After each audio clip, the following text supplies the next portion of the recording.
এই দোষ পাওয়াটা পেয়েছে সে, আমরা প্রতিকার করলাম না, সে মারা যাওয়ার পর কি কি তার ক্ষতি হতে পারে। সে মারা যাওয়ার পর তার ঋষিমুনিরা সমাজকে গঠন করলেন এবং নিজের নিজের গোত্র দান করে বিভিন্ন মানুষকে সামাজিক পর্যায়ে উন্নীত করে সমাজে স্থাপন করলেন। এই গোত্র নামের সাথে গোত্র, আমরা যে কোনো ক্ষেত্রে জিজ্ঞেস করি গোত্র, এই গোত্রটা কোত্থেকে এসছে। আমাদেরকে সময়টা বলা হয় যে এই সময় বা এতে আপনারা নির্ধারণ করেন যে দোষ পেয়েছে কি পায়নি। এই দোষ কত রকমের হয়? এই দোষ পাওয়াটা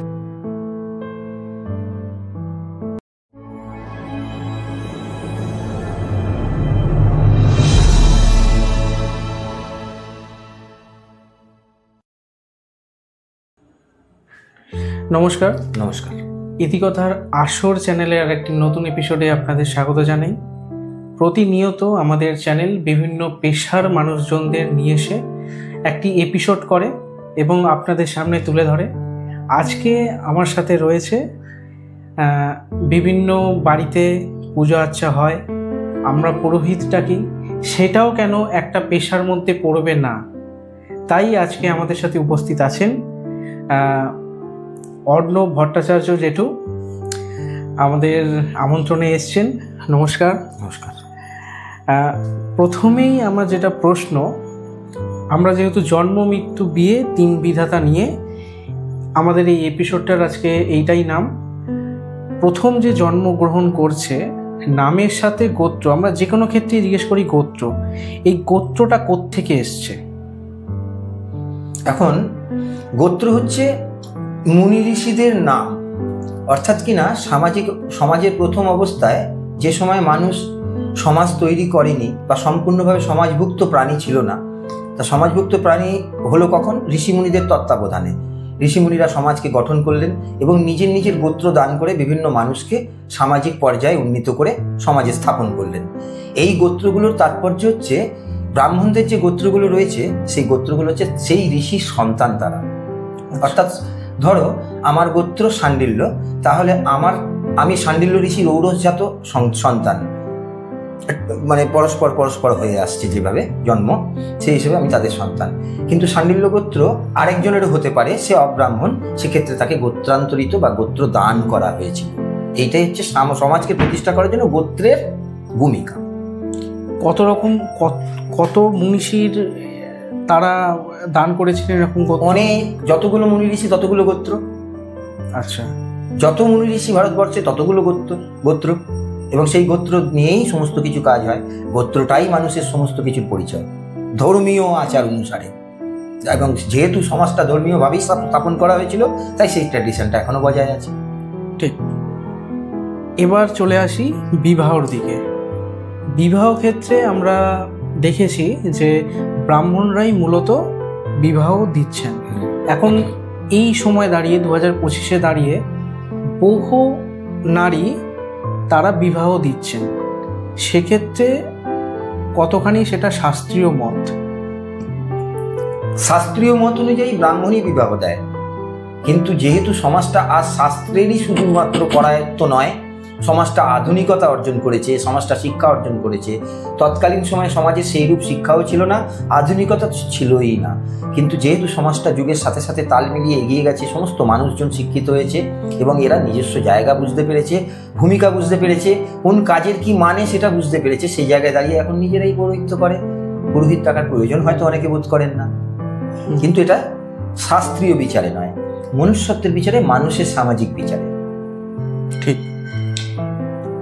বিবাহ ক্ষেত্রে 7 পাকে বাঁধা আমরা একটা খুব প্রচলিত যে কোনো বিবাহর কার্ডে দেখতে পাই। এই 7টাই কেন 13, 14, 15 বা অন্য কোনো নাম্বার নয় কেন? এখন এই বিষয়টা সম্পর্কে সঠিকভাবে উত্তর দেওয়াটা হয়তো আমার পক্ষে সম্ভব হবে না, কিন্তু তথাপি আমি যেটা বলছি সেটাও সঠিকতারই অনুরূপ ধরে নিতে হবে। এখন আমাদের এই শাস্ত্রীয় বিচারে কিছু সংখ্যা আছে, যেমন 3, 9, 7, এগুলো সমস্ত শুভ সূচক সংখ্যা। বিভিন্ন কর্ম, বিভিন্ন বিষয়ের ওপরে বিবেচনা করে এই সংখ্যাটাকে ইনপুট করা হয়, এই সংখ্যাটাকে ধার্য করা হয়। বিবাহের ক্ষেত্রে 7 ধার্য করা আছে, 7 পাকটাই তাদের জীবনের ক্ষেত্রে কনস্ট্রাকটিভ একটা জায়গা। এই সমস্ত। এইটার সাথে একটা কথা খুব জড়িত থাকে, 7 পাকে ঘোরা মানে 7 জন্মের বাঁধন। এইটা কি শাস্ত্র মতে কোনো ব্যাখ্যা আছে? হ্যাঁ আছে, শাস্ত্রীয় ব্যাখ্যা সমস্তটাই তখনকার দিনে মানুষকে বোঝাবার জন্য ধর্মীয় ব্যাখ্যা, কিন্তু আসলে এর মধ্যে সমস্ত রকম বিজ্ঞানগুলো ছিল, কিন্তু বিজ্ঞান ভিত্তিক চেতনা সাধারণ মানুষের না থাকায়, শিক্ষা দীক্ষা সেই রূপ না থাকায় তখন তাদের বিজ্ঞান দিয়ে বোঝানো সম্ভব হতো না, কিন্তু এখন সেটা সম্ভব। এবার চলে আসি, এই যে 7 পাকে বাঁধলো, তারা বিবাহ সম্পূর্ণ করলো, কিন্তু এখন বর্তমানে দাঁড়িয়ে ডিভোর্সের সংখ্যা প্রচুর বেড়ে গেছে। একদম।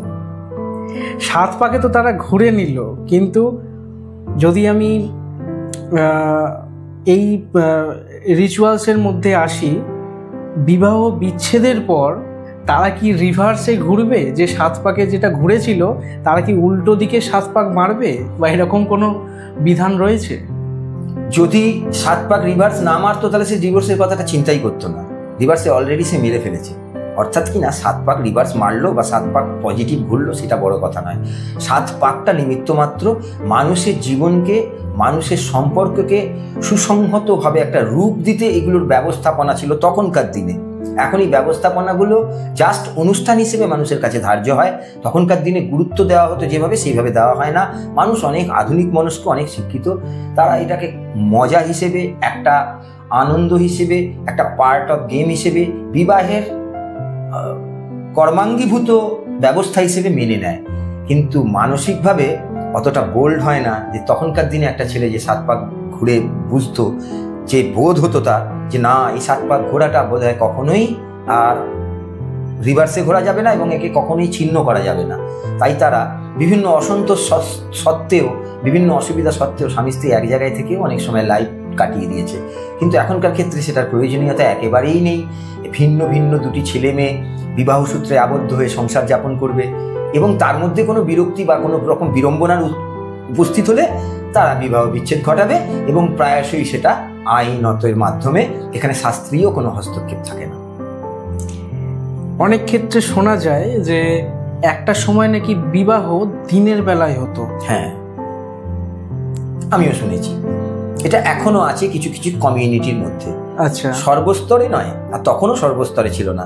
বিবাহটা সার্বজনিকভাবে সবসময় সন্ধ্যেবেলাতেই ছিল, বিশেষত বঙ্গ সমাজে। ঠিক। এবং এই যে লগ্নগুলো আমরা যদি হিসাব করে দেখি, বেশিরভাগটাই সন্ধ্যেবেলা অথবা রাত্রি, গোধূলি লগ্ন। গোধূলি খুব পারফেক্ট লগ্ন। হ্যাঁ, এবং আমি সকালটা দেখিনি, ওই জন্যই আপনার কাছে জানতে চাইলাম যে সকালটাও আছে কিনা। এবার চলে আসি, আমাদের দেশাচার ভেদে সকালটা থাকতে পারে, কিন্তু আমাদের বঙ্গীয় সমাজের ক্ষেত্রে বিবাহ মানেই রাত্রে, সন্ধ্যাবেলায়, এবং সর্বোপরি যেটা সময় সেটা হচ্ছে গোধূলি লগ্নে। আর সকালবেলা একটা বিবাহের একটা কর্ম থাকে, কারণ বিবাহ করতে গেলে নান্দিমুখ করতে হয়। নান্দিমুখ হচ্ছে বৃদ্ধির শ্রাদ্ধ, অর্থাৎ কিনা পূর্বপুরুষ যারা ছিলেন আমাদের বাড়িতে, যারা আজ স্বর্গে গেছেন, তাদের কাছ থেকে অনুমতি যাচনা করা যে আমি আপনার পুত্রের পুত্রীর বিবাহ দিতে যাচ্ছি, এরকম একটা অনুষ্ঠান সকালবেলা করা হয়। ও আচ্ছা, এবং তাদের থেকে অনুমতি নিতে হয় এইভাবেই? হ্যাঁ, এইভাবে, ধর্মীয়ভাবে। আচ্ছা, কারণ তাদের তো আমরা পাচ্ছি না প্র্যাকটিক্যালি, তারা তো সকলেই স্বর্গবাসী, তারা অনেকদিন আগেই গত হয়েছেন, কিন্তু তাদের স্মৃতি তো আমাদের কাছে গত হয়নি, এবং তাদের প্রতি কর্তব্যও তো আমাদের গত হয়নি। তাদের প্রতি কর্তব্য কি আমাদের? তাদের শ্রদ্ধা জ্ঞাপন করা, তাদের ধূপ দেওয়া, মালা দেওয়া ইত্যাদি, এবং বিশেষ বিশেষ দিনে বাড়িতে যদি কোনো কর্ম উপস্থিত হয়, তাই তাদেরকে একটা বিশেষ আসন দিয়ে আমরা পুজো করে থাকি। এটাই নান্দিমুখ। বিবাহর ক্ষেত্রে যেমন বর বউ তারা সকাল থেকেই, সকালে যেটুকু খেলো, একদম ভোরবেলা যেটা হয় দধিমঙ্গল, সারাদিন সে কিছু খাচ্ছে না। আপনি যখন কারোর বিবাহ দিতে যান, আপনাকেও তো সেই না খেয়েই যেতে হয়। হ্যাঁ, এটা ব্যাপারটা হচ্ছে সম্পূর্ণ মানুষের নিজস্ব বিচার। আমি যদি মনে করি যে একটা নবদম্পতির জীবন শুরু করতে যাচ্ছে, তারা উপবাসী থেকে শুদ্ধভাবে একটা সুন্দর ঈশ্বর আরাধনার মাধ্যম দিয়ে নিজেদের জীবন শুরু করতে যাচ্ছে, তাহলে আমি একজন বয়স্ক পুরোহিত হয়ে সমাজের সর্বোচ্চ স্তরে যেখানে আমাদের অবস্থিতি, সেই জায়গা থেকে শ্রদ্ধা করে আমাদের ডাকা হয়েছে, তাহলে আমরাই বা এটাকে মেনটেন করবো না কেন? এবার আপনি বলতে পারেন যে উপবাস করলেই কি শুদ্ধ থাকা যায়? না, এটা তর্কের বিষয়। যদি আমি মনে করি যে আমি উপবাস থেকে নিজেকে বেশ স্বচ্ছন্দ বোধ করছি বা মনটা আমার ভালো লাগছে, স্বাভাবিকভাবেই সে উপবাসটা করে। এইখানে ওই দিকের প্রশ্নটা না গিয়ে আমি যদি অন্য প্রশ্নে আসি, যে এক একটা সিজনে আপনাকে অনেকগুলো বিবাহ দিতে হয়, অনেকগুলো বিবাহ মানে অনেকগুলো দিন আপনাকে না খেয়ে থাকতে হয়। এখন এইখানে প্রশ্নটায়, এতে তো আপনার শরীরটা অনেক খারাপ হয়ে পড়বে। এবার ব্যাপারটা হচ্ছে কি, বিবাহ তো রোজ থাকে না, গ্যাপ থাকে। এই গ্যাপে শরীরটাকে একটু ঠিক করে নিতে হয় ঠাকুরমশাইদের। আসলে ঠাকুরমশাইদের এভাবেই কাজ করাটা অভ্যেস হয়ে থাকে। এর জন্যই ঠাকুরমশাইদের বিশেষ কোনো শরীর খারাপ হয় না। হয়তো শেষ বয়সে হয়, হয়তো এই উপোসজনিত কারণেই নানান ব্যাধিতে গ্রস্ত হয়ে উনি দেহ রাখেন, কিন্তু ইনস্ট্যান্টলি তার কোনো খবরাখবর আমাদের কাছে থাকে না। কিন্তু হ্যাঁ, একটা উপোসজনিত ক্ষতি শেষ জীবনের ক্ষেত্রে হয়। পাইনি। এই দোষ কত রকমের হয়? এই দোষ পাওয়াটা হচ্ছে, মানুষ যখন জন্মায় তখন তিথি নক্ষত্র গ্রহ ইত্যাদির একটা অবস্থান থাকে। সেই অবস্থান অনুযায়ী জ্যোতির্বিজ্ঞানীরা বা জ্যোতির্বিদরা এটাকে ক্যালকুলেশন করে জন্ম নক্ষত্রের সমস্ত কিছু রাশি টাশি ইত্যাদি বার করে। ঠিক তেমনই যখন মানুষ মারা যায় তখনও নক্ষত্র গ্রহের একটা অবস্থিতি থাকে, সেই অনুযায়ী দোষ পেয়েছে কি না পেয়েছে সেটা ধার্য করা হয়ে থাকে। এবং সেই ধার্য করার ক্ষেত্রটা পুরোহিতদের হাতে থাকে না, পঞ্জিকা যারা রচনা করেন, পঞ্জিকা যারা লেখেন তাদের হাতে থাকে। তারা সমস্ত গণনা করে ওই অমুক সময়ের মধ্যে অমুক ব্যক্তি মারা গেলে অমুক দোষটা পেয়েছে, এত পো দোষ পেয়েছে, 1 পো 2 পো 3 পো 4 পো, এইরকম 4 রকম দোষ পায়। সেই দোষগুলোকে আমরা পাঁজি থেকে মৃত্যুর সময় দেখে বার করি এবং তার প্রতিকার করি। শাস্ত্র মতে এই দোষ পেয়েছে সে, আমরা প্রতিকার করলাম না, সে মারা যাবার পর কি কি তার ক্ষতি হতে পারে? সে মারা যাওয়ার পর তার পুনর্জন্মজনিত কোনো ব্যাখ্যা আমি পাইনি। আমার যতটুকু জানা আছে সেটা হচ্ছে গৃহ ক্ষতিগ্রস্ত হয়, অর্থাৎ কিনা উনি যাদেরকে রেখে গেছেন তাদের সন্তান সন্ততি বংশধরেরা তারা তো বাস করবে পৃথিবীতে, সেই গৃহে ওনার মৃত্যু হয়েছে, সেই দোষ পেয়েছে, সেই গৃহে একটা অনুষ্ঠান করে পুজো আর্চা করে সেই দোষকে খণ্ডন করাটা উচিত। এটা পুরোহিত হিসেবে আমরা মানুষকে বিধান দিই, কিন্তু মৃতের কোনো ক্ষতি হয় এরকম কোনো ব্যাপার নেই। এই দোষ কাটাতে কাঁচা মাছের প্রয়োজন হয়, কাঁচা মাছ, তারপর তিল, এই ধরনের। দোষ কাটাতে নয়, আচ্ছা, কাঁচা মাছ এবং তিলের প্রয়োজন হয় শ্রাদ্ধের ক্ষেত্রে। আচ্ছা, দোষ কাটানোর ক্ষেত্রে ওই ব্যাপারটা সম্পূর্ণই শ্রাদ্ধ বহির্ভূত, ওটা পুজোর অঙ্গ। ওখানে ধরুন একজন মানুষ দ্বিপাদ দোষ পেয়েছে, সেখানে চণ্ডী পাঠ হবে, সেখানে শিব পুজো হবে, পার্থিব শিব পুজো, মাটি দিয়ে শিব গড়িয়ে পুজো করা হবে, 5টা 8টা এরকম সংখ্যা আছে। চণ্ডী পাঠ হবে, নারায়ণকে 108 1008 তুলসী দান করা হবে, এবং সর্বোপরি হোম করা হবে। করে ওই শান্তি স্বস্ত্যয়ন বলা হয় অনুষ্ঠানটাকে, শান্তি স্বস্ত্যয়ন 3 4 জন 5 জন ব্রাহ্মণ মিলে ওটাকে নির্বাহ করবে। এবার আসি, যখন কেউ মারা যায় এবং সেটা যদি অব্রাহ্মণ হয়ে থাকে তাদের ক্ষেত্রে 13 দিন অথবা 15 দিনে কাজটি কমপ্লিট করা হয়। ব্রাহ্মণদের ক্ষেত্রে 10 দিন। এই ডিফারেন্সটা কেন? খুব স্বাভাবিকভাবেই, যেহেতু ধর্মীয় শাস্ত্র এটা এবং ধর্মের মাধ্যমে এই সমস্ত যুক্তিকে খাড়া করা হয়েছিল এবং বিভাজন করা হয়েছিল, সেই জায়গায় দাঁড়িয়ে 1 মাস ছিল বাকি শূদ্রদের অশৌচ অবস্থা। কিন্তু যেহেতু পৃথিবী অনেক এগিয়ে গেছে, মেশিনারিজের যুগ, টেকনোলজির যুগ, সেখানে 1 মাস অশৌচ পালন করাটা একটা মানুষের পক্ষে অত্যন্ত ক্ষতিগ্রস্ত হয়ে পড়ে। সেই মানুষটা, তার অফিস আছে, স্কুল আছে, কলেজ আছে, কাচারি আছে, সেটাকে কমিয়ে বিবেচনা করে 15 দিনে আনা হলো। এখন আপনার প্রশ্ন হচ্ছে, আপনাদের 10 দিন কেন আর আমাদের 15 দিন কেন? এই ডিফারেন্সটা কেন? যেহেতু ব্রাহ্মণরা জন্মগতভাবেই সংস্কারগ্রস্ত, সংস্কারে আবদ্ধ, এই সংস্কার নিয়েই তারা বড় হয়, তাই তাদের জপ তপ ক্রিয়াকলাপ নিত্য নৈমিত্তিক একটা ব্যাপার তাদের থাকে। সেই কারণের জন্য তাদের অশৌচ অবস্থাও কম হয়। কিন্তু অন্য সমস্ত জাতিদের যেহেতু এই সমস্তগুলো তখনকার দিনে অন্তত ছিল না, আজও সেরকমভাবে নেই, তাই তাদের অশৌচের পরিমাণটা একটু বেশি। বিভিন্ন জায়গায় বিভিন্ন রকমের নিয়ম রয়েছে। আমাদেরই একজন চেনা পরিচিত রয়েছে, সে মেদিনীপুরে। সে বলছিল যে অপঘাতে মৃত্যু হলে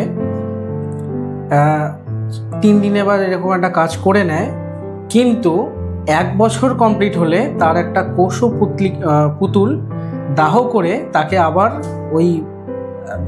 আবার তার শ্রাদ্ধ কাজটা পরে 1 বছর পরে হয়। এটার কোনো ব্যাখ্যা যদি থাকে, এখানেও কি তাই হয়? এটা আমার জানা নেই।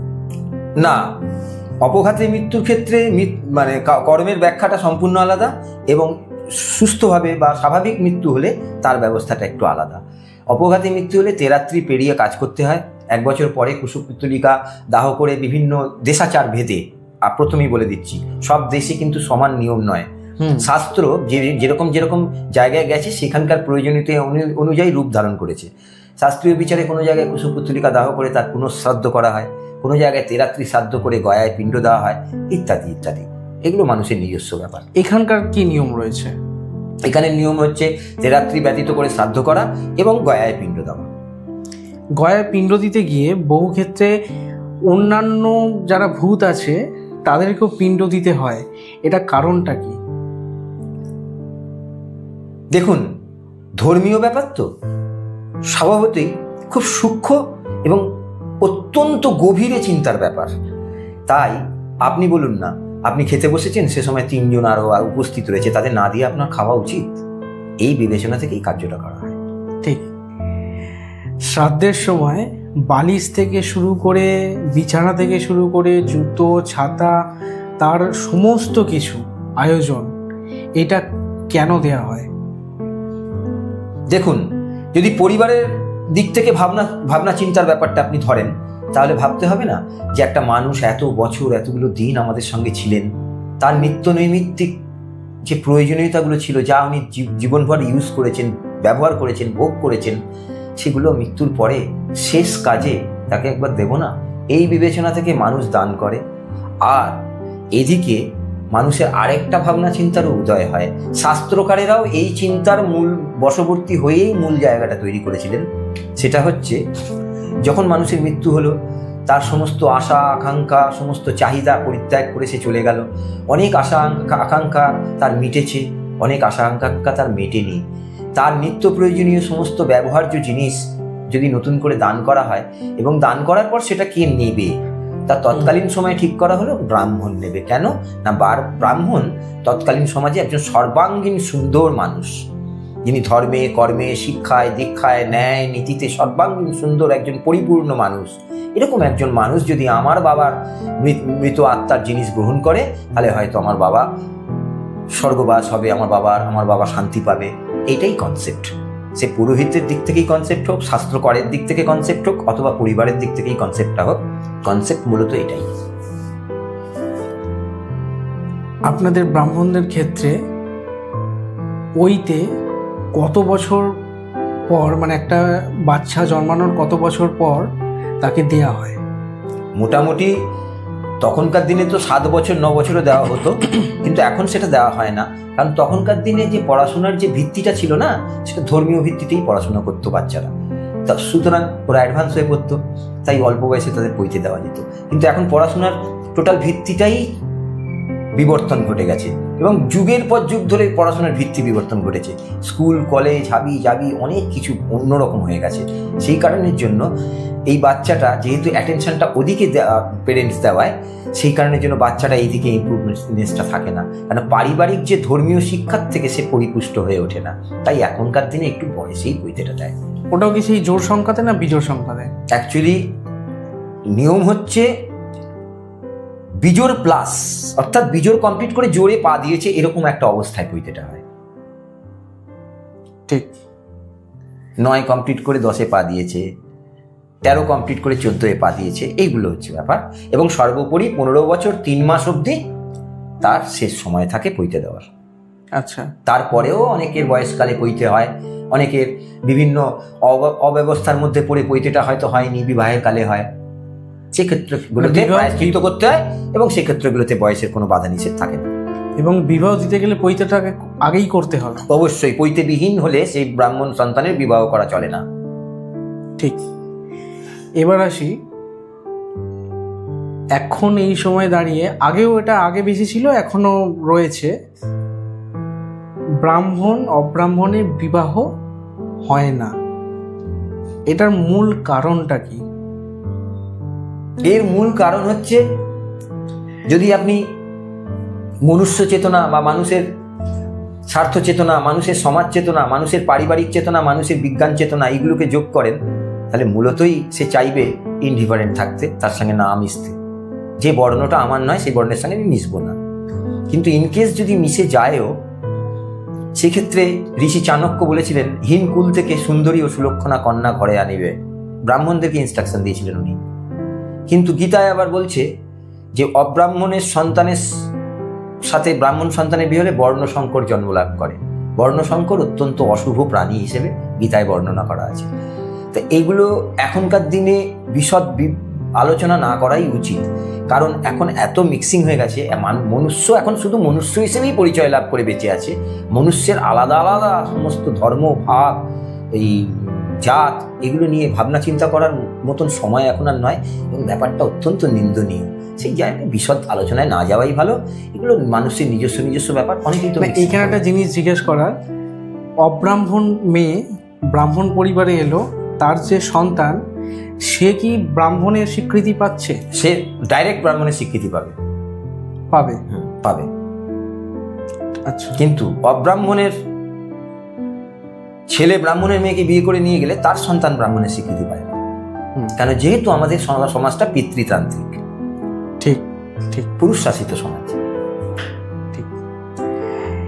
এবার আসি, কত বছর থেকে আপনি এই পুজো আচ্ছাগুলো করছেন? মোটামুটি 30-31 বছর। আমার যখন 23 মতো বয়স ছিল, মাতৃবিয়োগ তো বাল্যকালেই হয়েছে, পিতৃবিয়োগ ঘটলো 23 বছর বয়সে, এবং 24 বছর বয়স থেকে যথারীতি একজন গুরুর সহযোগিতায়, তার সাহচর্যে এই পুজো আচ্ছার লাইনে সে আমাকে উদ্বুদ্ধ করলো, আয় আমাদের লাইনে পুজো আচ্ছা কর, তুই ব্রাহ্মণের ছেলে। এই তখন থেকেই আমি পুজো আচ্ছা শেখা, পুজো আচ্ছা করার। মানে বাবা ব্রাহ্মণ ছিলেন, তিনি কখনোই আপনাকে পুজো আচ্ছা এইসবের দিকে আনেননি? হ্যাঁ, খুব ভালো প্রশ্ন করেছেন আপনি। আমার বাবা ব্রাহ্মণ সন্তান তো বটেই, কিন্তু ব্রাহ্মণ বলতে যা বোঝায় সেটা আমার ঠাকুরদা ছিলেন। ঠাকুরদা পুরোহিত ছিলেন, একজন জ্যোতিষীও ছিলেন, এবং ধর্মকর্মের ব্যাপারে অত্যন্ত গোড়াও ছিলেন, এবং আমাকে টুকটাক কিছু কিছু শিখিয়েওছেন। এবং পরবর্তীকালে যে আপনাকে বললাম, একজন গুরুর সাহচর্যে আমি আরও অনেক কিছু শিখেছি।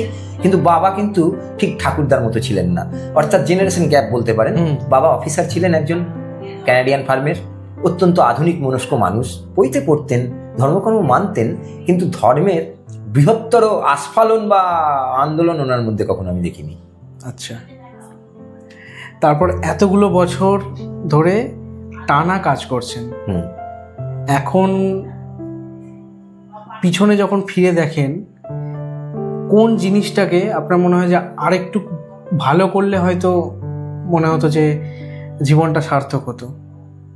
মানে কোন জিনিস বলতে আপনি? এই পুজো আচ্ছার দিক থেকে দেখুন, পুজো আচ্ছার ব্যবস্থাটা সম্পূর্ণ আমার মতামতের উপর নির্ভর করে না, যজমানের ব্যবস্থাপনার উপরে নির্ভর করে। অর্থাৎ কিনা আমি আপনার গৃহে পুজো করতে যাব, আপনাকে আমি ফর্দ লিখে দেবো, আপনার সামর্থ্য রুচি অনুযায়ী আপনি ব্যবস্থা করবেন, তার উপরে নির্ভর করবে আপনার পুজোর টোটাল ব্যবস্থাটা। এখানে পুরোহিতের মতামতের কোনো নেই। পুরোহিতকে সব জায়গায় ভাব এবং ভক্তি দিয়ে এবং উদারতা দিয়েই পুজো করতে হয়।